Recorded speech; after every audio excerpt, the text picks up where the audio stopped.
Recorded Books presents Ding Dong, Avon Calling, The Women and Men of Avon Products Incorporated by Katina Manko, narrated by Elizabeth Rogers.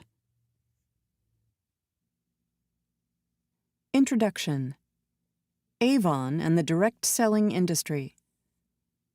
Ding Dong, Avon Calling. A whole generation of Americans can sing those words to the tune of a two-chime doorbell. The Avon lady was made famous in the 1950s by the legion of suburban women who rang doorbells and gave away tiny lipstick samples shaped like bullets. Some would know the Avon lady through a stack of catalogs left in a staff lounge or on a counter at the beauty shop. Today, the Avon lady most likely appears as an e-representative through a web page who, if requested, will personally deliver beauty and cosmetics products right to your door. The Avon lady is a company representative who sells lipsticks and lotions, eyeshadows and mascara, shampoo and perfume. She is an independent contractor, so she keeps a portion of her sales as commission and can build her business as big or as small as she wants. A woman in business, the Avon lady serves as a model to test assumptions about what business is, what an entrepreneur does, how managers work, and what economic independence looks like. This book is a women's business history about a company that promoted women as entrepreneurs, not merely consumers.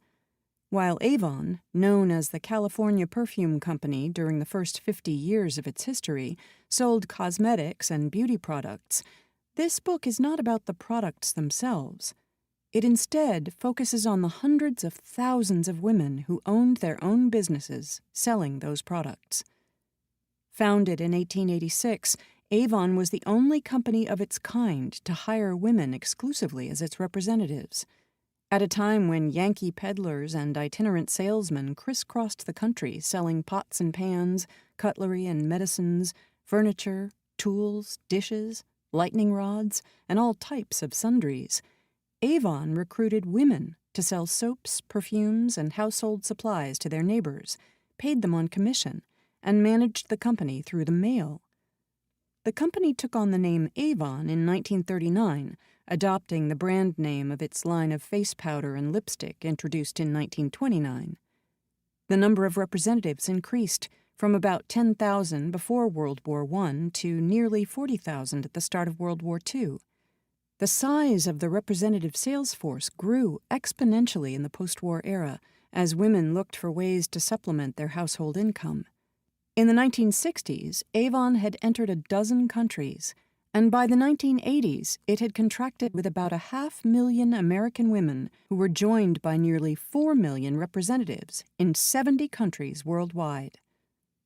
Avon was a manufacturer, producing all of its cosmetics, toiletries, and household products in its own factories, and a distributor, publishing sales catalogs, developing marketing strategies, and creating national advertising campaigns. Women worked for Avon in one of two ways, in a complex and unconventional corporate structure unique in American business history. Women could work directly for Avon as salaried employees at the level of corporate headquarters, in regional sales and distribution centers, or in manufacturing. Avon hired women as secretaries, marketing specialists, sales managers, or distribution center workers, in packaging, data entry, and correspondence, or as receptionists, to name just a few positions.